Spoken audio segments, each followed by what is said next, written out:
Muy buenos días, muy buenas tardes, muy buenas noches, bienvenidos a todos y gracias por vernos a través de sus dispositivos.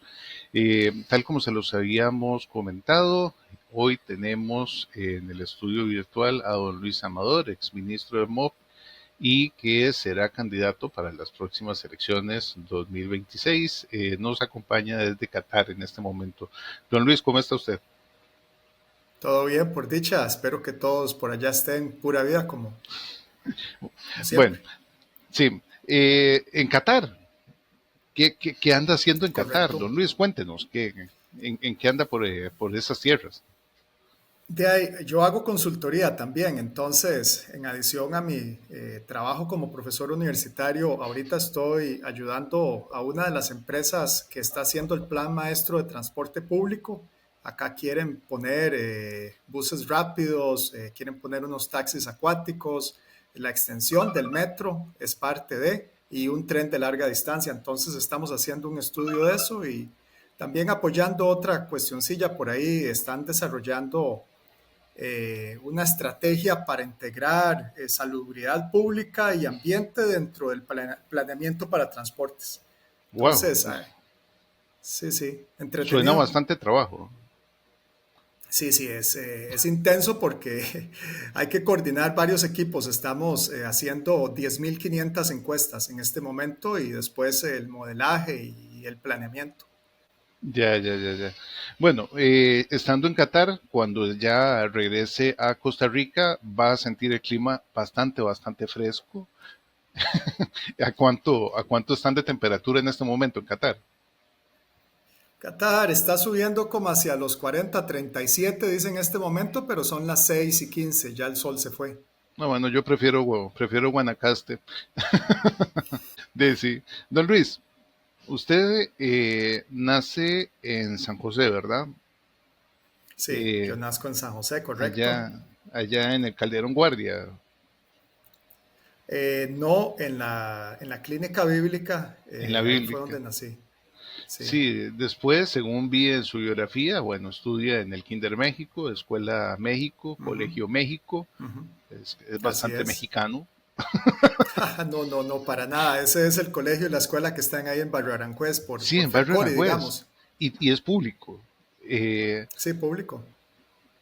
de esos años en la escuela pública o en todo el sector de la educación pública, de esa infancia, ¿qué cree usted que fue lo que más lo marcó?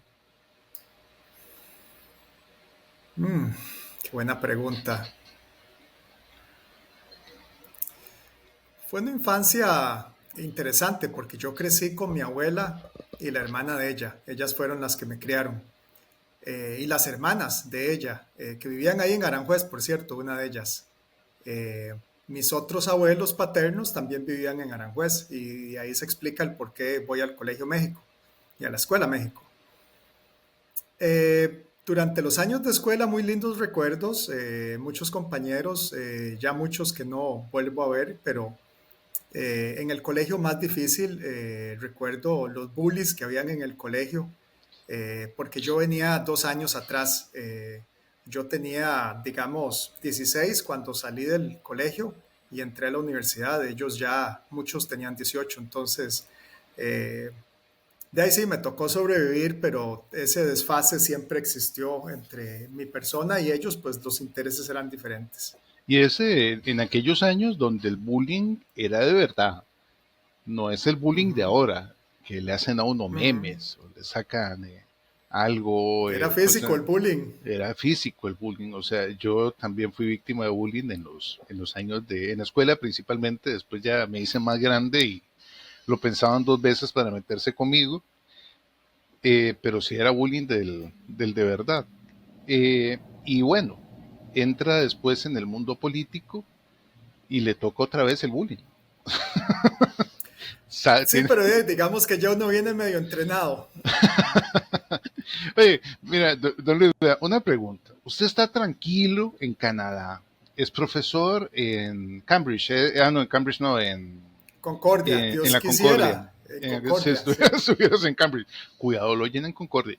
Eh, Estás allá tranquilo, está su esposa, están sus hijos, es consultor, o sea, tener la vida arreglada, estar tranquilo, ¿para qué meterte en política? O sea, ¿qué es lo que te lleva a decir, mira, quiero estar ahí? Mira, Jorge y estimados costarricenses, llega un momento en la vida en el que uno ya ha hecho de todo, digamos, ya uno se siente satisfecho por haber alcanzado su sueño académico de hacer estudios, por haber trabajado en lo que uno quería.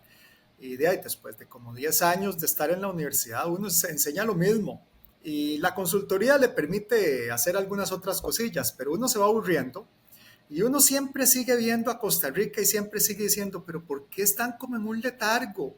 ¿Por qué es que no logran caminar? No entiendo. Y estábamos viendo el debate en el 2022 y mi hijo Santiago me dice, yo estaba criticando y yo contestaba todo lo que le preguntaban a cualquiera de los candidatos, yo tiraba la respuesta que había que dar. Y mi hijo Santiago se vuelve y me dice, Daddy, why don't you run? O sea, ¿por qué no se tira usted? Y ya sabes entonces quién me embarcó. Pero la respuesta es la frustración de ver que las cosas no caminan, es la que me lleva ahí. Yo quisiera que Costa Rica caminara como otros países. Y me ha tocado ir a países, Jorge, donde uno ve cuadros, pinturas, en los túneles, en los moles, que recuerdan el pasado. Y uno ve ese pasado y se ve un país pobre, en ruinas, desastroso. Y han cambiado. Y uno piensa, pero ¿cómo lo hicieron? O sea, a ver si me explico. Vos vas a Singapur y lo ves en el mall. Vos venís aquí a Qatar, al Subwakif, que es el mercado, que lo reconstruyeron todo, y en el túnel peatonal por debajo lo hicieron como con el chape de azulejito de ese chiquitico y se ve la imagen del pasado de cómo era ahí. Y uno dice, wow, lograron cambiar. Y eso es lo que uno quisiera ver en Costa Rica. Sí, sí, y créeme que yo también quisiera verlo. O sea, yo soñaría con un crecimiento como el de Japón, que pasa en 30 años de ser un país agrícola a ser una potencia tecnológica. De hecho, fue algo de lo que Europa se dio cuenta hace unos años atrás, donde vieron que la inteligencia artificial era uno de los pilares para mantenerse como país, como zona, porque ya no hablar de país, sino como una zona de primer mundo, una zona desarrollada, y ellos invirtieron fuertemente en tener inteligencias artificiales españolas, alemanas, para no depender tecnológicamente de los demás. De hecho, incluso en Europa, trabajo mucho con agencias en Europa, se habla como se habla en Costa Rica de la autonomía alimentaria, en Europa se habla de la autonomía tecnológica. Eh, ¿Qué cree usted que se podría hacer o qué medidas podríamos impulsar para lograr por lo menos encauzarnos un poco en esta línea y buscar un desarrollo que esté más allá del turismo, la agricultura y digamos lo tradicional que vemos en Costa Rica? ¿Qué necesitamos para hacer ese cambio de mentalidad? Necesitamos utilizar a las universidades públicas como el verdadero socio para ese cambio.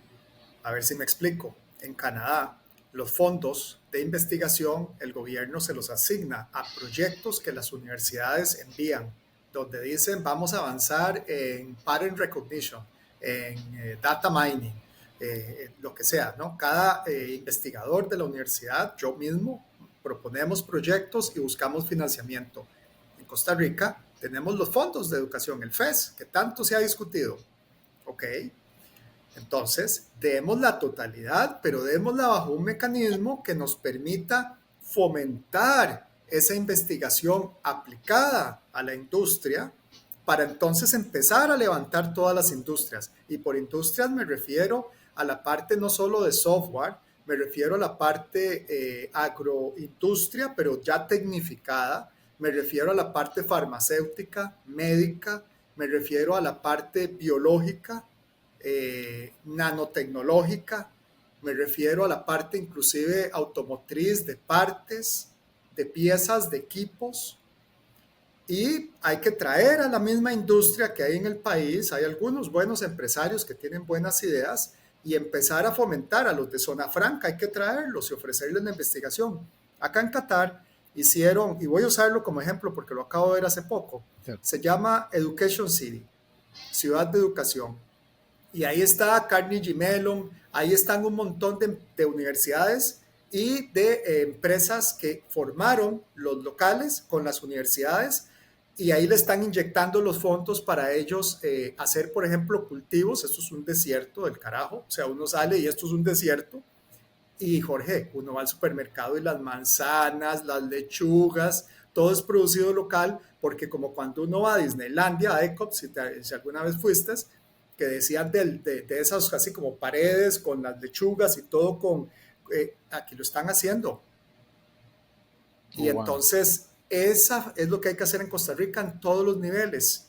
En la parte de software ya somos buenos. En software, Costa Rica ya le desarrolla a otras naciones. Sí, correcto. ¿Por qué Costa Rica no puede entrar a impulsar la modernización de la industria de electrificación automóvil con socios de otros países? ¿Por qué Costa Rica no puede usar la capacidad que tiene en plantas, en medicina, en biotecnología, en todos estos aspectos para impulsar cosas? La plata está. Vamos a seguir peleándonos con las universidades para que no se asigne plata, para que todo el mundo se estrangule y para que el país no camine, o lo hacemos como Dios manda. ¿Cómo se podría solucionar el tema, o por lo menos empezar a solucionar el problema de abastecimiento de agua de una forma creativa, o sea, no recurriendo nada más a los famosos tanques de acueductos y alcantarillados, sino que otras medidas se podrían tomar o qué podría plantear usted en un eventual plan de gobierno? Ya te contesto la pregunta, solo voy a cerrar la idea anterior. Ah, ok, dale. Acá a los agricultores en el supermercado no es solo el producto, el tomate, la manzana, sino que ves los jugos envasados, producidos localmente, ves el queso producido localmente, ves el paquetito de tacos como si fueran mexicanos ya listos, congelados, para meter al microondas, producidos localmente. Y impulsan que la industria agrícola avance para poder tener productos terminados. Costa Rica, con el mercado gringo que tenemos y con las variedades culinarias que tenemos, podríamos estar mandando alimentos congelados al resto del mundo. Cosas riquísimas, empanadas de chiverre, enyucados, etcétera. Ahora sí, me regreso a la pregunta que me hiciste del agua. En muchos de estos países toman el agua del mar, la desalinizan y la usan localmente. Aquí no hay un solo río, ni uno, ni uno. Y esta es una ciudad de 3 millones casi de personas, 2.850.000. Y no hay un solo río. Toda el agua que consumimos, aquí tengo una botella de agua, es producida localmente, desalinizada. En Costa Rica tenemos todas las montañas cayendo, excepto en la zona de Guanacaste, que ya sí se aleja mucho. En esa zona podríamos intentar explotar un poco la desalinización del agua. En el resto del país, donde tenemos todas las cordilleras y tenemos todos esos ríos, deberíamos de estar trabajando en protegerlos. Cuando yo estaba en el gobierno, me tocó, yo mandé a pedir los planes de inversión de la IA y es un rollo así. Y hay planes que vienen desde el 2008 y había uno que era protección de las cuencas para poder garantizar el suministro, porque si no se contaminan y de ahí ya para qué, puedes tener miles de ríos, pero están contaminados y aún no han terminado el proyecto de protección. ¿Se acuerdan ustedes cuando estuvo la contaminación que en Moravia sabía el agua a gasolina? Mi suegra vive en Moravia. El agua sabía a gasolina, no se podía tomar. Ahí fue donde yo mandé a pedir esos papeles y me di cuenta que no terminan de avanzar con este tipo de proyectos de protección. Pero más allá de eso, toda esa agua del lado de Limón, por ejemplo, se podría usar para producir hidrógeno. En este momento las baterías de vehículos que son de mayor independencia, de más distancia, que pueden recorrer sin tener que recargarse y que duran mucho más que las eléctricas, son baterías a base de hidrógeno y para eso se ocupa agua. Otra gran industria que Costa Rica podría avanzar. Bueno, Luis, Diario La Nación, el 8 de mayo, hace 2 días, nos entrega una editorial que dice los 5 megaproyectos prometidos que no veremos en este gobierno. Y se enumeran la ampliación de la Ruta 27, la vía de San José-San Ramón, la carretera San Carlos, la carretera de Cartago y el tren eléctrico metropolitano. Usted como Vamos uno por uno exministro, si querés. usted como exministro, o sea, ¿por qué está pasando esto? Ok, la ruta 27 Ajá, se puede hacer mediante un esquema de titularización a través de la banca estatal. Tal como se hizo la Asamblea Legislativa, tal como se hizo la Superintendencia de Pensiones. Ahí ya tienen dos edificios hechos y la Asamblea Legislativa costó su plata, ¿verdad? sí, El presidente Chávez no se le da la gana. Se lo hemos dicho hasta la saciedad cuando estuvimos por allá. Yo y otras personas que trabajan como consultores de la Ruta 27, no sé si lo saben, pero hay una empresa española que se encarga de la supervisión de la Ruta 27. Ellos son expertos en el área de concesiones. Se le dijo, se le explicó, no quiso. ¿por qué? Quiso hacer otra cosa, porque lo que quiso fue pelearse con la gente de Global Vía y sacar pecho y demostrar que es un macho alfa. Pero eso no nos sirve a los costarricenses, porque entonces no se hacen las cosas. ¿Cuál es la segunda? Ok, estábamos Ruta 27, la vía San José-San Ramón. San José San Ramón tenía el problema de que el Banco de Costa Rica tenía que levantar recursos para poder hacerlo. Y después de, no sé, como 5 años, una cosa así, ahorita no recuerdo exactamente, no había levantado un solo 5. No había levantado nada, estábamos en cero. Y aparte de eso, el proyecto como estaba definido no estaba contemplando los intercambios. Y cuando uno va en esa carretera, uno se da cuenta que cuando uno va a salir en cualquiera, el Coyol, Manolos, cualquiera de esos, se hace la fila para atrás, eso te pega. Uno tiene que liberar ese nudo para que se integre bien. Tal vez voy a dar un ejemplo más concreto que yo creo que la gente va a entender más fácilmente. Vean ustedes la circunvalación cuando uno sale hacia la 32 pero quiere meterse a Moravia. No está resuelto, no está la pega para que pegue bien y entonces se hace un nudo. O cuando uno viene de circunvalación y viene como por el San José Palacio y se quiere meter hacia el ICT, hubo que hacerle un par de carriles adicionales. Esos carriles los mandé a hacer yo. La gente quizás no lo sabe. Y en el otro sentido también. Entonces, ese proyecto primero no tenía la plata. El banco iba a cobrar 10,5 millones de dólares por hacer no sé qué y todos los meses cobraba plata por hacer nada. Plata, estamos hablando que al año eran como 8 millones de dólares, una cosa así, no me tomen el número exacto, pero no estaba haciendo su trabajo. Y los diseños no incluían lo que se ocupaba. Los diseños incluían más carriles, pero más carriles expropiando todas las naves industriales que habían ahí al lateral. ¿Cómo expropio yo naves industriales, por amor de Dios? ¿Cómo hago? Es imposible. Ya vieron lo que pasó en la Ruta 32 y era Claro. terreno en verde. Ahora póngase usted a expropiar donde hay naves industriales. Finalmente, la carretera no tenía algunas cosas importantes que le mandamos a hacer y lo voy a decir aquí en público. La pega del aeropuerto con el ferrocarril, para que por ferrocarril pudiera uno llegar, pasaba por debajo de esa carretera y si le íbamos a hacer, había que dejar esa pega para que entonces uno por debajo, un subterráneo, le pudiera entrar al aeropuerto. Entonces, eso se mandó a hacer un estudio para poder ajustar los diseños y para que la carretera se pudiera hacer eh, de una forma que no diera los montos de peaje que tenía, porque claro, con esas expropiaciones carísimas, daba 8,000 colones para ir en la carretera hasta el final. De ahí, si usted ve la ruta 27, ¿cuánto cuesta? De lado a lado, 3,000 pesos más o menos. ¿Quién va a pagar 8,000 colones? Si todo el mundo se alzó cuando la empresa aquella brasileña quiso cobrar peajes, no nos iba a dar jamás con ese monto. Entonces, si esa fue algo mal planificado, ¿cuál sigue? La de Ferrocarril, me dijiste, Cartago, ¿no? la de La Cartago, de Cartago tiene un gran problema legal. De hecho, yo no sé, ahorita que la están moviendo y que permitieron que eso avanzara, tenía problemas legales. No sé hasta dónde puedo yo decir aquí a toda luz pero un antiguo ministro de Hacienda, por ejemplo, había dicho que el Estado iba a poner de plata del Estado como, no recuerdo si 100 millones de dólares para que esa carretera se hiciera como contrapartida. Y el actual ministro de Hacienda dijo, no, yo no estoy poniendo nada. Entonces, de ahí, ¿cómo hace uno para dar el banderazo de algo si no quieren comprometer parte de los recursos? Pero tenía más problemas.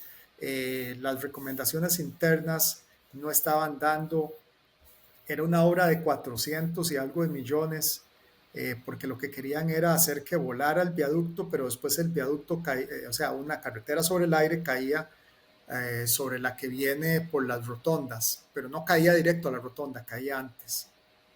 Se podía hacer a nivel, salía más barata y esa fue la que tratamos de hacer, pero ya estaba muy enredada legalmente. Yo creo que ya lograron soltar el nudo porque eso era parte de lo que estábamos en el dime que te diré, porque nosotros inclusive le dijimos a la empresa, presente una nueva propuesta que sea razonable en costo, pero la empresa quería quedarse con su propuesta de 400 y resto de millones. No voy a decir cuál empresa, la gente puede ir a buscar cuál empresa. Eh, Creo que lo lograron resolver y creo que le están dando un pase a lo que logré ver el otro día. No creo que vaya a salir a tiempo porque es una obra muy cara. Creo que mencionaste el ferrocarril. El tren eléctrico metropolitano es el que nos hace falta. El tren eléctrico metropolitano estaba para 1.500 a 1.700 millones de dólares. Me gustaría que la gente multiplicara 1.500 millones de dólares Por 500. para que ustedes vean. Voy a poner 1.500 y me voy a comer los millones. Y lo voy a poner a 500, son 750 mil millones de colones. ¿De dónde sacamos esa plata? Teníamos de préstamo, dice la Nación, sí, habían 450 de 1.500, un tercio. ¿De dónde Menos. salen los otros 1.000? Agarramos el proyecto, lo revisamos y nos dimos cuenta que no había un solo park and ride, o sea, un estacionamiento donde allá en Oriamuno, en Cartago, en La Guásima, en Turrúcares, usted pudiera dejar el carro y venirse en tren. No había uno solo. El tren era solo realinear la línea del tren para que quedara bien suavecita, lo cual está muy bien, y comprar trenes nuevos está muy bien, y barreras y algunos pedacitos en subterráneo o por encima. Muy bien. Pero de ahí, ¿cómo hago yo para llegar al tren? ¿Dónde dejo mi carro? ¿Me monto en un montón de buses para llegar al tren? De ahí no, nadie va a venir. Entonces empezamos por meter eso, empezamos por hacer razonable el proyecto y lo bajamos a 850 millones. Yo me fui a Europa a pedirle plata a la Unión Europea. Y el día que me despidieron, ese sábado yo tenía que ir a España para ver si ya estaba la propuesta del préstamo de la Unión Europea para llegar a los 850 millones que ocupábamos. Ellos nos iban a prestar todo para que el Estado lo pudiera hacer, porque a cómo estaba, había que ir a buscar un socio estratégico que metiera 1.000 millones de dólares a Costa Rica contra la operación de un tren que ahorita usted paga 800 colones, 1.000 colones, dependiendo de dónde esté. Había que levantar ese etiquete para pagarle al socio estratégico como 8.000 pesos. Entonces, lo habían hecho como un entuerto. Espero, tengo fe que Álvaro Bermúdez, el que está en el Incofer, haya terminado la negociación y las cosas, pero no lo sé. No he vuelto a hablar con él, estoy incomunicado y no tengo la más mínima idea qué pasó con el proyecto. Ok, ok. Pero es una gran necesidad, tengámoslo muy claro, Jorge. Ese tren hay que levantarlo, el tranvía por el centro, ojalá algún día lo podamos hacer en subterráneo de San José, que pase por debajo de la sabana, se vaya por Avenida Segunda, llegue a la Universidad de Costa Rica, del otro lado salga la Embajada Americana. Ese gran corredor hay que hacerlo y después en sentido norte-sur hay que poner en carril exclusivo un Bus Rapid Transit para que venga y pueda ir alimentando bien y después todos los grandes estacionamientos para que usted pueda dejar su carro o toma un taxi y el taxi lo deja ahí cerquita, paga no tan caro porque son 10 minutos y ya se viene en el tren y ya sigue en transporte público. Bueno, de 5 proyectos que vimos, 4 están con problemas, digamos, logísticos o legales. Y me llama mucho la atención de la Ruta 27, que parece que es un tema de, hablándolo en buen tico, de pura huevonada del presidente. ¿Ha topado usted con otros proyectos que quiso impulsar y que el presidente simple y sencillamente no quiso aceptar la solución y más bien lo que hizo fue tirar problemas? La lista es interminable. Él quería cerrar el ferrocarril. 2 veces hubo que detenerlo para que no cerrara el ferrocarril y pararse de uñas. El aeropuerto de Limón, no hubo forma que nos ayudara y apoyara. El aeropuerto del sur, de ahí yo me metí y entonces por COSESNA, que es nuestro socio en Centroamérica, ahí es donde la plata de los viajes aéreos llega de Costa Rica, entonces yo tenía control directo y yo mandé a girar toda la plata que había de presupuesto para hacer el estudio arqueológico del aeropuerto del sur. Todo, hasta el último 5. Pero de ahí en las otras cosas yo no tenía presupuesto para hacerlo. La ruta 32, terminarla adecuadamente. Se le dijo y se le insistió hasta la saciedad que iba a ir a China. Y se le dijo, ok, pídale a Xi Jinping 150 millones más prestados y pídale 50 regalados. Y con eso terminamos todo bien. No quiso ir al viaje a China. Ok, si no quiere ir a China, entonces pídale prestado a algún otro banco. No, no quiso pedir prestado. ¿Por De qué? Jorge, ahí la lista será larga. No hubo nunca la forma para los buses eléctricos. Son cosas que a uno le duelen. Nos regalaron China 6 buses eléctricos y ya teníamos 2 que nos había dado creo que Alemania. Eso yo lo tenía en un proyecto para correr los buses sobre el corredor que ya te dije, de Avenida Segunda hasta la UCR y Anunciatura, en una vía directa y eran de piso plano, eléctrico, le queríamos poner internet para que la gente sintiera lo que es un bus eléctrico. Agarraron los buses eléctricos y los tiraron no sé dónde, no tengo la más mínima idea de dónde están. O sea, esos Decidieron buses otra cosa. eléctricos están en Costa Rica haciendo nada. Están haciendo nada. Le pedimos 25 millones en un pasivo contingente, eso es como una garantía del Ministerio de Hacienda para poder abrir el fideicomiso que permitiera financiar la traída de buses eléctricos para reemplazar todos los buses eléctricos de la gama. Dijeron que no. Me fui 2 veces a Abu Dhabi a sacar la plata prestada para poder inyectarlo a través de la Agencia Internacional de Energía Renovable para buses eléctricos y finalmente cuajó. Hace no mucho el Banco Nacional lo anunció, pero Jorge, eso empezó en una Navidad del 2022, yo hablando con todo el mundo para ver cómo hacía. No voy a revelar nombres, pero hay gente en la banca que está muy preocupada y quería ayudar y entre todos logramos darle cabeza y montarlo y parece que ya va a ser una realidad. Pero eso fue otro de los tantos. Ahí puedo seguir enumerando, Jorge. ¿Pero por qué? Es muy triste. Yo ¿Por qué? quería O sea, arreglar la parte urbana porque en muchos países para evitar el caos, perdón, dame 10 segundos nada más. dale, dale. En muchos países para arreglar el caos urbano, lo que uno hace es que a todo gran desarrollo le pide que justifique cómo se va a conectar con las carreteras adyacentes, por dónde van a entrar los flujos de carros. Vos lo has visto. Si vas a Guatemala y vas a Cayalá, te das cuenta que hicieron paso por debajo para poder entrar y después una rotonda y calles de servicio y etcétera. En Costa Rica eso no existe, lo estábamos formulando, el reglamento ya lo teníamos avanzado, donde pegaba con la ley ya lo teníamos avanzado. En fin, son tantas las cosas, la nueva ley de concesión de obra pública tampoco. Puedo seguir haciendo lista todo Sí, el día. pero acá la gran pregunta que yo tengo es, ¿por qué el presidente prácticamente obstaculiza o no tiene voluntad de hacer proyectos que más bien serían emblemas de su administración? De ahí es difícil de saber, él quiere hacer las cosas a su forma. Y desgraciadamente su forma fue siempre llamar a la gente y decirle, tiene una semana para que eso salga. Pero es que no estamos en una empresa privada. Aquí yo no puedo violentar todas las leyes. Yo solo puedo hacerlo de la manera en que las leyes explícitamente me dejan hacerlo. Si no es así, no puedo. Y además, hay una serie de mecanismos para justificar inversión pública, que después el Banco Central tiene que aprobar esa inversión pública, el Ministerio de Hacienda lo tiene que aprobar, el Ministerio de Planificación lo tiene que aprobar.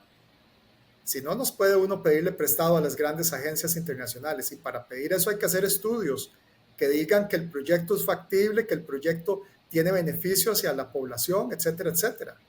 y él quería torcer todo y hacerlo a su forma. Y yo entiendo la desesperación de hacer las cosas, pero con un poco de paciencia lo hubiéramos hecho y ya estarían hechas. Pero ahorita estamos en otro esquema en el cual por querer violentar todo, la Contraloría de ahí dijo, no, ya yo no voy a tolerar esto más.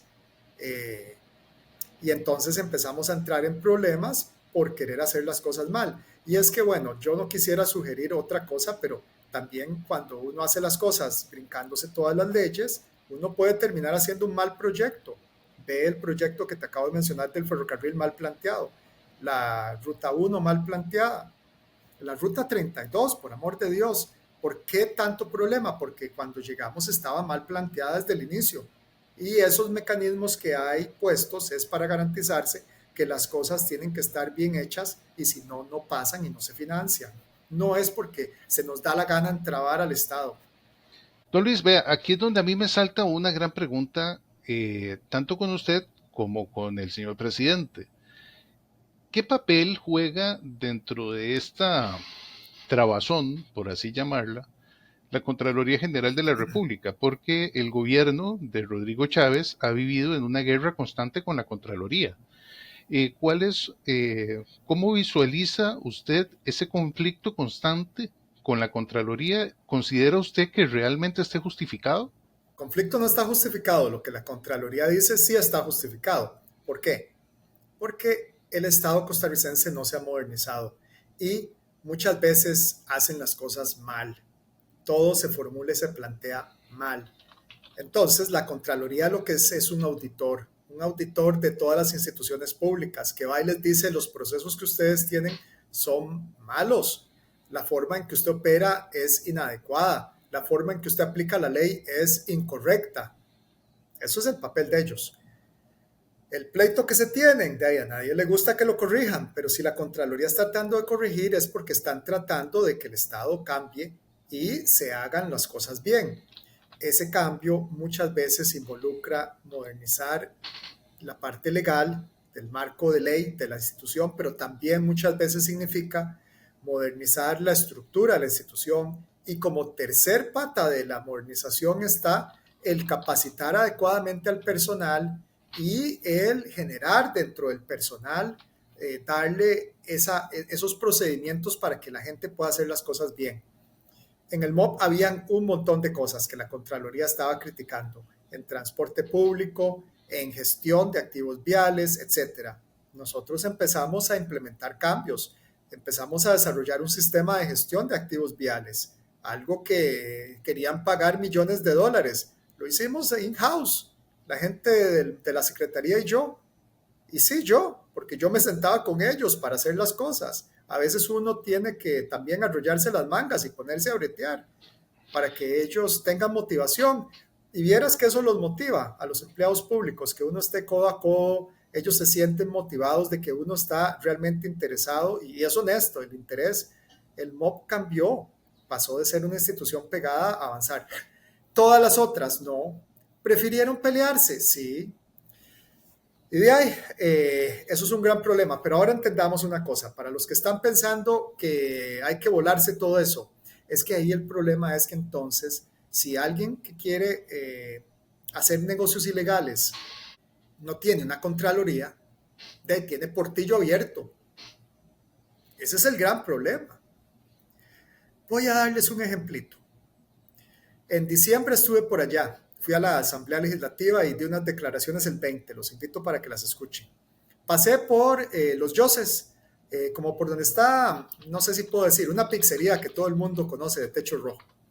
Y estaban arrancando la calle y haciendo la nueva el 21-22 de diciembre. Jorge, esa calle yo la había mandado a arreglar hacía 2 años, a arrancar la carpeta y a poner nueva.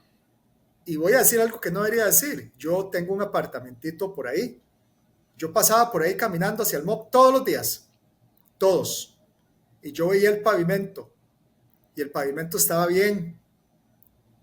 Y el 22 de diciembre hubo un montón de vagonetas de una empresa que todo el mundo conoce, muy citada, de color rojo, arrancando el pavimento porque era el gastar lo que les quedaba de plata de presupuesto en los últimos días de diciembre donde nadie está prestando atención.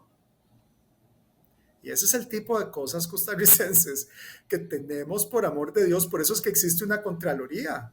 Claro, Por eso es que fiscalizamos las cosas para que no se vote. ¿Por qué? La gente puede estar pensando, ¿qué importa que vuelvan a poner una carpeta nueva? Porque mejor esa plata la gastábamos en poner una carpeta nueva en otro lado, donde en realidad se ocupara arrancar y poner nueva la carpeta. Pero ¿por qué se le asignó a ese contrato en particular, de esa empresa en particular? Ese es el tipo de corrupción. claro. No estoy diciendo que no se arreglara, estoy diciendo por qué se hace algo donde está esa empresa. Creo que ya me entendieron. Sí, sí, sí, por supuesto. Entonces, bueno, usted visualiza la Contraloría como un ente que, bueno, simplemente hace su trabajo dentro del sistema que existe, con cosas que podrían mejorarse y que podrían no, pero que, como usted lo dijo, lo que busca es evitar que se robe plata. Se me vino a la mente el anuncio que hizo hace 6 días el presidente de la República de construir una cárcel al estilo de Bukele en 195 días.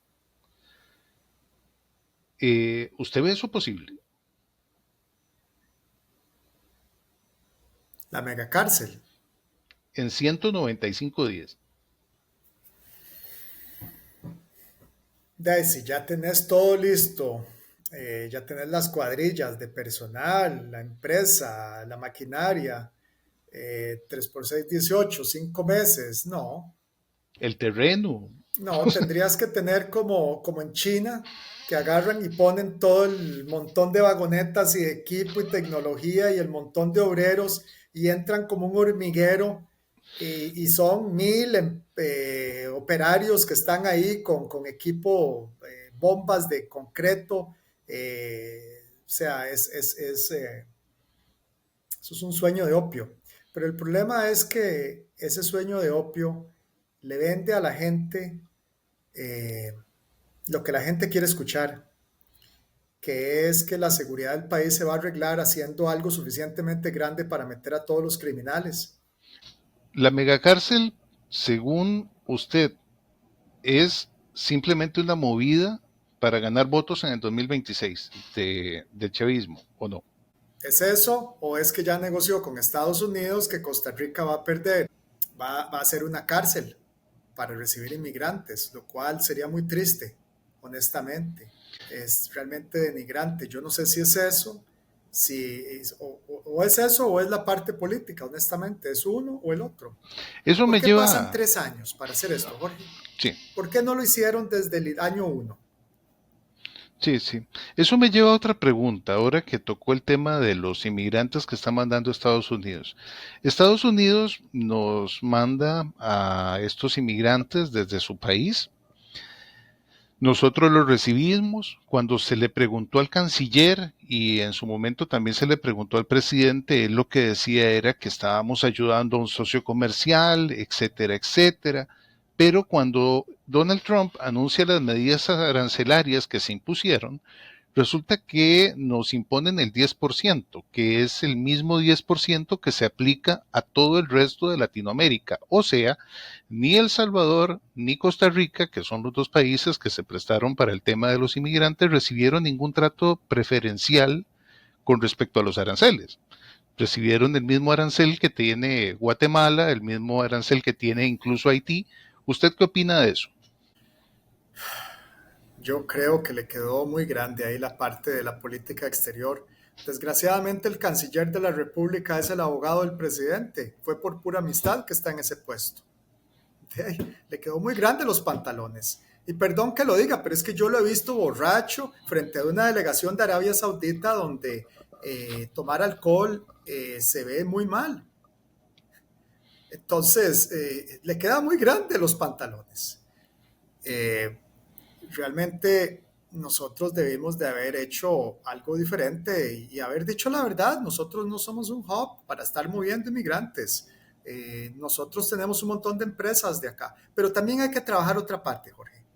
Porque si usted hable los canales de China, y ahora estaba viendo uno de esos, el CGTN, están invirtiendo fuertemente en industrias en Brasil y en Argentina.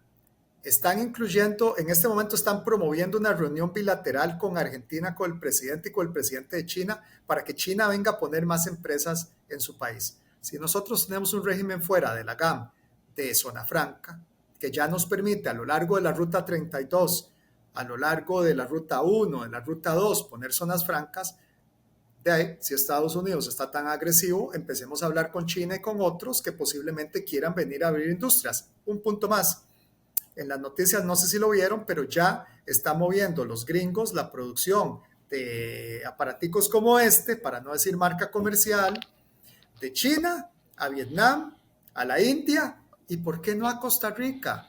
¿Qué estamos haciendo para que eso ocurra? Otra vez les quedaron muy grandes los pantalones. Ujú. Luis, una pregunta. Usted se ve como una buena persona, es un académico. ¿Cómo fue que llegó usted al gobierno de Rodrigo Chávez? Yo estaba acá, de hecho, estaba en Qatar en el 2022. Los proyectos que estábamos haciendo en aquel momento, que eran el plan maestro de transporte en general y el plan de, ya no me acuerdo cómo se llamaba, Trip Generation and Parking Rates Manual, estaban terminando, ya estaban en sus últimos días, ya los grandes proyectos estaban cerrando y yo estaba viendo lo que pasaba en Costa Rica y entonces mandé mi hoja de vida cuando abrieron el concurso, que decían mándelo a este correo electrónico. Después me dijeron mande los atestados, yo mandé los atestados y no me volvieron a hablar. Entonces conseguí el correo electrónico de Natalia, ustedes saben cuál me refiero, Ajá. y le mandé un correo muy escueto y le puse, me interesa ir a apoyar el país, si hay algún interés en mi persona, acá está mi hoja de vida y acá están mis datos de contacto. Y efectivamente me contactaron para una entrevista que era para el Incofer, aunque yo había aplicado previamente para el MOP, pero yo pensé, ya tienen un ministro de transportes, y a mitad de entrevista me empezaron a decir, vamos a hablar con respecto al MOP, ya no al Incofer, y la mitad de la entrevista se dedicó al MOP. De ahí en adelante ese día fue como a las 9:10 de la mañana y me dijeron, en una hora te llamamos. En una hora me llamaron y me ofrecieron el ministerio, eso fue como a las 10, me dijeron, en una hora estamos con todos los medios de comunicación anunciando el último grupo de ministros. Eso fue el miércoles antes del fin de semana en que fue el traspaso de poderes.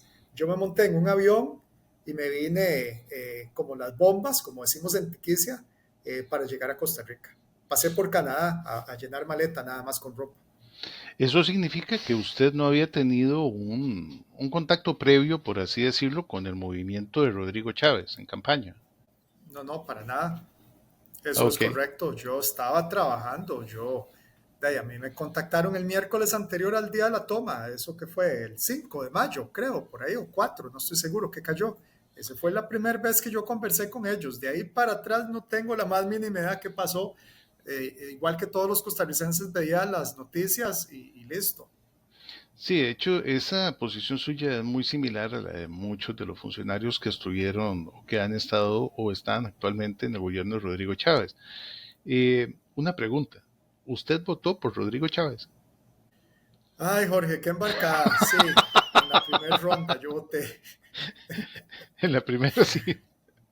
En la segunda ronda yo estaba acá en Qatar, entonces no pude votar. Ok, ok. Eh, Dados todos los problemas que usted tuvo en la administración, sobre todo al final con su salida, ¿se arrepiente de haber incursionado en la política? No, no, no, no me arrepiento. Porque no es la incursión en la política, es la incursión en tener uno la posibilidad de ir a hacer lo que uno siempre soñó, que es tratar de ir a impulsar cosas. Cuando yo veo esas rampas que te decía, cuando yo veo la salida del aeropuerto, ¿te acordás la salida del aeropuerto? Que Claro. era de morirse y uno tenía que torcer todo el cuello para poder pasar y ahorita le hicimos hasta donde se pudo un carril para que uno pueda medio acomodarse y pasar directo. Eso lo mandé a hacer yo. ¿Te acordás allá cuando uno iba como para el mall, Plaza Lincoln? Que era un desmadre donde se metía todo el mundo y le pusimos separadores, eso lo mandé a hacer yo. Son cositas pequeñas, sí. Estábamos haciendo otras cosas. Soltámonos. La circunvalación norte estaba pegada, muerta. No había un solo vehículo, un solo trabajador, nada en circunvalación norte. Estábamos entrabados en un pleito cuando yo llegué. Ese pleito lo soltamos y logramos terminar circunvalación. Y así, Jorge, muchas cosas que tenían que caminar, caminaron. Las plantas de asfalto estaban apagadas, activos del Estado que podían usarse para generar asfalto. Cuando Cambronero se esfonda y surgen todas las tragedias que pasaron, hubo que abrir un camino secundario. La planta de asfalto de la zona sur, que habíamos reactivado la primera, nos dio el asfalto para venir a pavimentar y que la gente pudiera pasar. Por eso es que no podemos depender de la empresa privada y de tener contratos con empresa privada.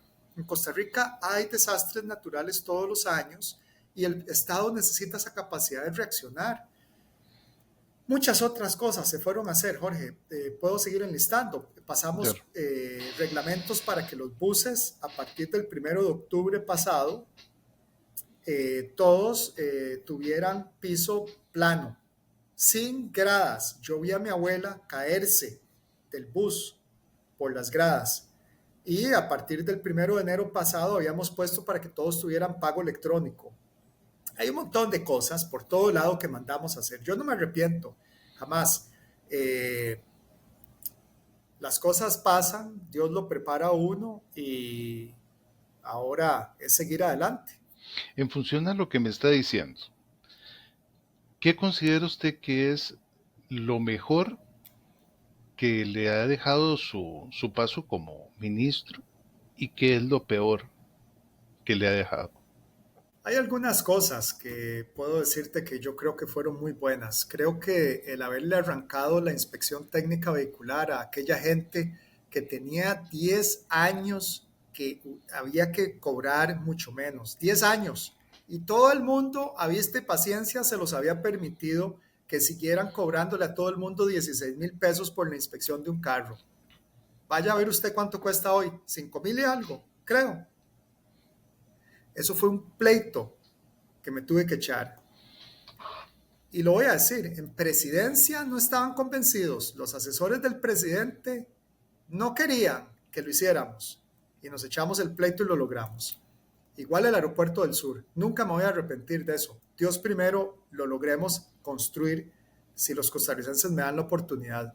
El aeropuerto de Limón también, para que sean otro aeropuerto de Guanacaste para esas otras dos zonas que merecen desarrollarse. Eso lo dejamos encaminado sin terminar. ¿Y Hay qué una es serie lo, de cosas que uno hubiera querido ver. El ferrocarril era uno de los que yo tanto quería ver. El estacionamiento, perdón, dame 10 segundos nada más, pero el estacionamiento que está a la par del aeropuerto era para 500 carros, a la par del tren. Ya lo habíamos aplanado, ya le estábamos metiendo material y ya estábamos empezando a asfaltar. Me despidieron y de las primeras cosas que mandaron a hacer fue a cancelar eso. Eso hablando, es de lo que yo me hubiera sentido muy orgulloso que hubiéramos hecho el primero para que la gente supiera lo que es eso. y a nivel personal, qué es lo peor que se llevó de su paso como ministro? Lo peor es que le inventen a uno un montón de mentiras, que le echen a uno un caso que uno no tiene de acto ni parte. Eh, y no porque me preocupe, porque yo tengo mi trabajo en Canadá, pero es porque la gente entonces olvida absolutamente todos los sueños de todo lo que había que hacer. Yo hacía conferencias para decirle a la gente esto hay que hacerlo, esto hay que hacerlo, para ir generando conciencia. Y después de eso, pues simplemente desvía toda la atención y logra un propósito último que es simplemente sepultar muchas iniciativas que ya se estaban trabajando para cambiar muchas cosas que el país necesita que se cambien. Claro. Como te Eh, digo, yo estaba metiéndome en lo que es acueductos y alcantarillados, yo estaba escaneando todos los informes de hace 100 años para acá de lo que es el gas natural que hay en el país y qué significa eso para el país. Y lo puedo decir aquí, significa $1,000 millones al año cuando esté en plena producción. Eso es lo que le inyecta de vuelta al país. ¿Qué significa 1,000 millones? El presupuesto del MOP una vez más. ¿Qué podemos hacer con eso? De ahí de todo, hospitales, escuelas, ferrocarriles. Eso es lo que más duele, ver ese potencial y esas posibilidades, pero la falta de voluntad. ¿En qué momento es que aparece la idea de el Luis Amador presidente? ¿En qué momento es que usted llega y dice, quiero ser presidente? O sea, o podría ser presidente.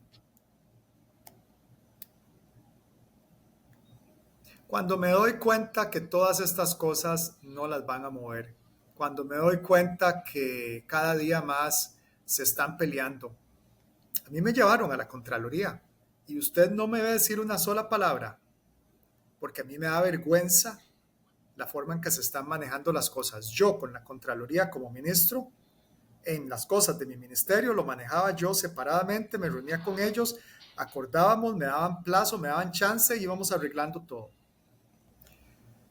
A mí la idea de la presidencia empieza a florecer cuando me doy cuenta que comprendo cómo funciona el Estado costarricense, ya pasé la curva de aprendizaje, identifiqué el potencial que existe en el país, de dónde sacar más recursos, cómo usar mejor el presupuesto, qué son esos proyectos estratégicos, qué mecanismos se pueden usar, todos los que ya les mencioné previamente que ellos no querían, y entonces la única que le queda a uno es ser uno quien toma las decisiones para hacer las cosas correctamente. En la, en la última entrevista que a usted le hicieron los compañeros de Reacción CR, yo tuve la oportunidad de verla. Usted lanza como un guiño de que sería candidato con el Partido Progreso Social Democrático. Al menos es lo que da a entender. Pero no lo dice abiertamente. ¿A qué se debe eso? Porque si va a ser candidato con ellos, ¿por qué no lo dice abiertamente? O es que todavía están negociando, o esta percepción de que sería con el socialdemocrático está equivocada. El sentarme a hablar con Progreso se da después de que me doy cuenta de que es un partido que está limpio, que no está metido los tentáculos del mal ahí incrustados como yo inicialmente lo había pensado. Y se da una serie de conversaciones que vienen ocurriendo a lo largo del año con diferentes órganos del partido, el comité político principalmente, que nos permiten entonar las cosas y darnos cuenta que todos estamos de acuerdo y que queremos manejarlo de una manera en que se le dé la oportunidad a las personas que quieren trabajar por el país, sin yo imponer nada, sin ellos imponer nada, y sí abren las puertas. No es una cúpula cerrada que no permite, como había ocurrido previamente. Eh, la conversación no ha terminado. La Asamblea Nacional tiene que darme el honor de representarlos. Eso es algo que tienen que ir a una reunión que ocurrirá de aquí a un par de meses. Pero yo creo que ellos tienen la misma convicción mía, que hay que ir a ser práctico, pragmático y arreglar los problemas más estratégicos del país. La fila de espera de la caja, la educación, la infraestructura pública, la seguridad. Creo que ellos están muy claros en que hay que ir a atacar todas esas cosas. Entonces esa es la situación actual. Hoy para el programa me puse la corbata que usé el otro día, Lo porque sí, noté. el mensaje es, estos son los colores del partido. Creo que la gente lo tiene que tener muy claro porque hay muchísima gente que me escribe y me dice, adelante, no se desanime, siga.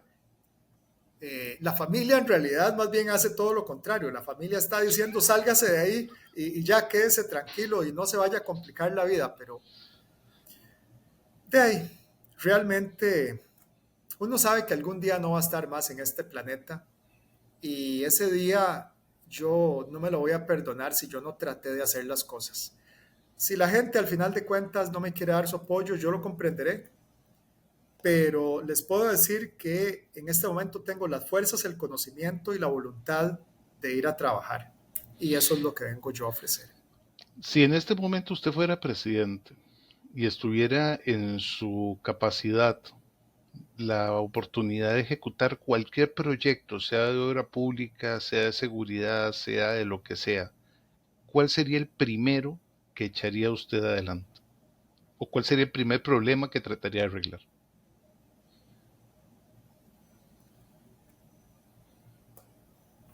Hay tantos proyectos.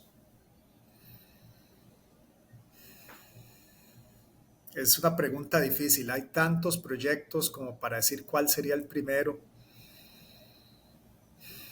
Yo creo que en lo que es la capital hay que ir a ejecutar el tren de pasajeros de inmediato, con esos estacionamientos y con toda la interconexión de sistema, más el tranvía sobre esa avenida segunda. Hay que empezarle a demostrar a la gente que tiene que usar un poco menos el vehículo para poder desahogar la capital.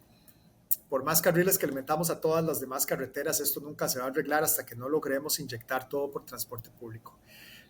Pero quizás de los más agresivos sería zonas francas fuera de la GAM, tratando, pero eso no depende de mí, eso depende de toda una serie de geopolítica que hay que hacer, visitas a otros países, promoción a través de Procomer. En infraestructura, los dos aeropuertos serían posiblemente los que yo estaría con recursos propios del Estado moviendo esas pistas de aterrizaje, una terminal sencillita para que se pueda arrancar. Ya después la expandimos, no importa, porque por una vez que tenés la pista, el aeropuerto de Limón es internacional, una terminal pequeña se da en concesión y ya un inversionista ya lo toma porque ya está listo. La gran barrera es que nadie se va a correr el riesgo de entrar a un lugar donde no hay demanda. Por establecida la demanda y todo corriendo, ya es más fácil asignarlo. Y en seguridad, don Igual el Luis. aeropuerto del sur, yo creo que esos son fundamentales. Esos vienen a ser una aceleración económica a esas dos zonas del país y la GAM con lo que ya te decía. Hay que Ujú. entrar a promover el transporte público muy agresivamente para ver si logramos bajar el nivel de presa. Las dos preocupaciones más grandes de los costarricenses son seguridad y la caja. ¿Cómo le entraría usted al tema de seguridad? Sí, vamos a ver, es que son tres en realidad, ¿verdad? Una es la seguridad. Y hay que sentarse a poner a un líder que coordine todas las fuerzas policiales del país y meterle la cantidad de plata necesaria en tecnología. Y no es un cuento de opio. Ya teníamos un centro de control de comando que alguna vez existió una licitación y la declararon desierta porque no habían recursos para poder contratar. Eso es un pecado, dejar perder un gran centro de control que tenga cámaras, que tenga tecnología y que venga a apoyar. La parte educativa no está pegado del techo poder meter el bilingüismo, es simplemente concentrar. La gente no lo sabe. En Pérez Celedón, hace 10, 15 años, metieron la enseñanza del inglés en la escuela. Yo conozco gente de Pérez Celedón que ha estado aquí y en Estados Unidos y hablan inglés y vienen de escuela pública porque son parte de ese modelo. Ese modelo hay que replicarlo en otras partes del país. Y el tercer gran problema es la fila de espera de la caja del Seguro Social. Esto es una cuestión de capacidad en el sistema, es una cuestión de asignarle los recursos que se ocupan para que se puedan hacer la infraestructura hospitalaria y para que se pueda pagarle a los médicos como Dios manda, porque las vidas de nosotros están en las manos de ellos. Sueño de opio, no. El Estado tiene montones de terrenos que se pueden usar para esos hospitales. ¿Por qué escogemos un terreno que es de una familia política? Para pelearnos. Eso no tiene sentido. Vaya, vea usted el tamaño de los terrenos que tienen las instituciones, el MOB, el INDER, el Consejo de la Producción, Habdeba mismo tiene terrenos. Ve al frente de Habdeba en Limón, el terreno ese verde, Claro. que hay un restaurante de comida rápida, amarillo. Ese terreno, ahí calza un hospital perfectamente. Vea usted las instalaciones que tiene el MOP, por ejemplo, en Cartago. Ahí se puede hacer. Hay muchos sitios. En Punta Arenas, bueno, ya se hizo el hospital, es mal ejemplo. Pero hay muchos sitios donde el Estado tiene terrenos. Presupuesto la caja tiene. ¿Por qué la caja no funciona? Porque se está estrangulando a sí misma. ¿Por qué se está estrangulando? Porque no le quieren dar a los médicos y al personal hospitalario las condiciones adecuadas, pagar adecuadamente. No es un pecado. Tenemos que ir a soltar eso. Esos son los tres grandes problemas y esas son las tres grandes preocupaciones. Eh, a usted en campaña, ya para ir terminando, se le va a presentar un gran problema y es precisamente el hecho de haber sido parte integral y destacada de la administración de don Rodrigo Chávez. Eh, ¿De qué manera se va o eventualmente se diferenciaría el estilo de un Rodrigo Chávez de un Luis Amador? O sea, en un eventual gobierno, ¿cuál cree usted que sería la principal diferencia que existiría entre un estilo y otro? El gran cambio que ustedes pueden esperar es un cambio en la forma de hacer consenso. Consenso significa analizar en conjunto el gran problema de cada una de las áreas y tomar la decisión que la mayoría apoyamos. Actualmente no se hace. Y la gente tiene que entender algo. Esto no hay que hacerlo unilateralmente en el Poder Ejecutivo. Muchas veces se ocupa que la Asamblea Legislativa nos apoye. ¿Por qué? Porque en la Asamblea Legislativa se aprueba el presupuesto y muchas veces ese presupuesto refleja lo que el Ejecutivo quiere hacer. La coordinación del presupuesto con la Asamblea, terrible. Por eso es que estamos mal. La modernización de los proyectos de ley muchas veces también se ocupa de ir a modernizar algo o a pasar leyes tan simples como las de compensación de impacto ambiental y cosas que permiten sacar un proyecto adelante o que le permiten dar alguna excepción. Por ejemplo, los buses eléctricos requieren de un proyecto de ley que le alarga la vida, que le alarga la concesión a quien opera bus eléctrico a 15 años y ya con eso se sueltan todos los nudos que han hecho para que ese proyecto camine. Entonces, ese tipo de consensos son los que en un estilo de Luis Amador como presidente, esos consensos se construyen porque uno invita a los diputados, se sienta con ellos, les explica las opciones, les explica el por qué, los hace entender que legalmente existe una única posibilidad o tal vez existen dos o tres y se identifica cuál vamos a apoyar. Algunos dirán no, pero yo creo que mucha gente es sensata si uno conversa con honestidad y lo identifica claramente. Y el otro gran cambio que va a haber es cuando yo pueda, y va a ser en la gran mayoría de las cosas, voy a tener cámaras abiertas en estas reuniones con los diputados, en Consejo Económico, en Consejo Social y en Consejo de Gobierno, para que la gente pueda ver lo que se está discutiendo, el por qué se toman las decisiones. Se están alarmando los que me escuchan, no se alarmen. Busquen CPAC en Canadá, es la cadena que transmite todos los debates que ocurren en Parlamento y que muestra todas las reuniones que están ocurriendo. Y lo mismo pasa en Estados Unidos. Uno puede buscar, ahorita se me va el nombre de la cadena. Ese estilo es un estilo de consenso, de conciliación, donde uno trata de impulsar las cosas. Ese es el gran cambio que ustedes van a ver en la forma de ser. Ahora, no lo tomen a mal. Luis Amador es práctico y pragmático. Busca soluciones e implementa esas soluciones.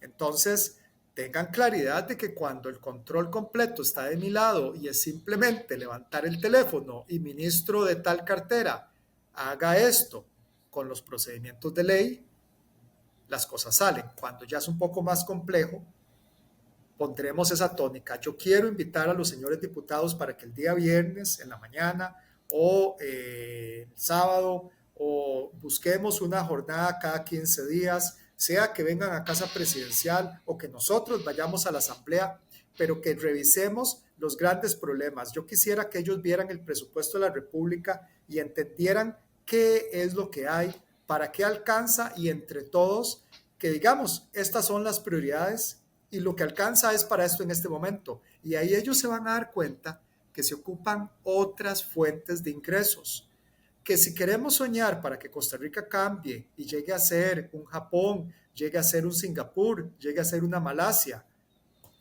o cualquier otro país que usted quiera que se ha desarrollado, necesitamos otras fuentes de ingresos y no podemos pretender que esas fuentes va a ser más impuestos.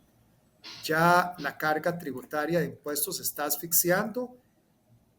La zona franca es una excepción porque no paga impuestos, pero sí paga cargas sociales y tenemos que buscar otras fuentes de ingresos para el Estado. Don Luis, usted mencionó dos palabras claves acá. Uno, control.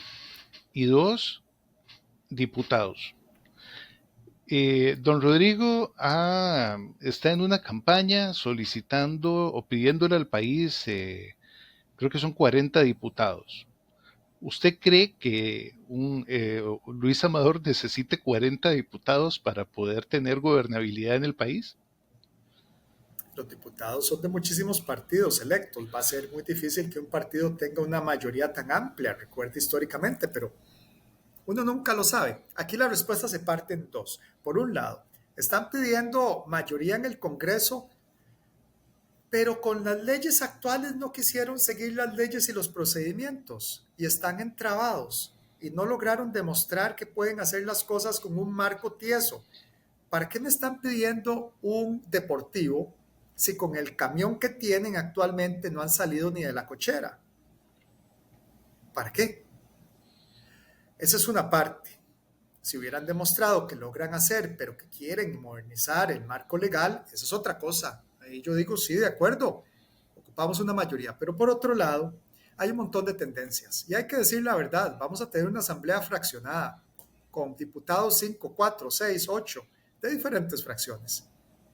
Hay que tener esa capacidad de negociación con no solo el ministro de Presidencia, el presidente también, para poder traerlos y poder llegar a acuerdos. Esos 40 diputados, sí, obviamente, uno quisiera tener mayoría en la Asamblea Legislativa, eso no va a ocurrir, pero lo que más cuenta es poder sentarse y identificar la gente que es sensata, la gente que sí quiere. Y te lo voy a decir así, Jorge. Yo he estado con diputados de Liberación, de la Unidad, de Frente Amplio, de varios partidos, son pocos, pero que uno habla con ellos y sí quieren hacer las cosas bien. Yo creo y espero que en la próxima Asamblea Legislativa ese consenso se pueda establecer y establecer una buena relación desde el inicio. Conforme ellos van avanzando, empiezan a entrar los intereses políticos de demostrar que son fuertes y otras cosas. Ya eso será otra cosa, hay nada que hacer. Pero al arranque creo que hay que sentarse y ponerlos. Y que la gente lo vea por televisión, que la gente vea donde estamos poniendo un problema en el cual ocupamos que parte se resuelva en la Asamblea y parte lo resuelva el Ejecutivo, lleguemos a un acuerdo, o que la gente vea a los diputados que se cruzan de brazos, hacen mala cara e insultan y no quieren trabajar, que son pocos, pero que la gente lo vea. Claro. Don Luis, se nos terminó el tiempo. Una pena, se nos quedaron un montón de temas por fuera, pero espero que en otra oportunidad podamos continuar con la conversación. No sé si tiene unas palabras de cierre. No, simplemente agradecer a todas las personas que ven en un servidor alguien que puede ir a trabajar por Costa Rica. No soy un político tradicional, soy simplemente alguien que ha sido muy crítico de mi país porque lo quiere ver modernizar. Quiero ver un Costa Rica que sea un país que ya se está desarrollando. Alguna vez íbamos por ese camino, lo perdimos. Yo, igual que todos, quiero ese cambio. Yo simplemente les pido esa oportunidad para ir a hacerlo. Perfecto, don Luis. De nuevo, muchísimas gracias. Y a todos los que nos están viendo y a todas las que nos están viendo, igualmente muchísimas gracias por tomarse el tiempo de ver este espacio. Nos vemos la próxima semana y les deseo lo mejor. Hasta luego.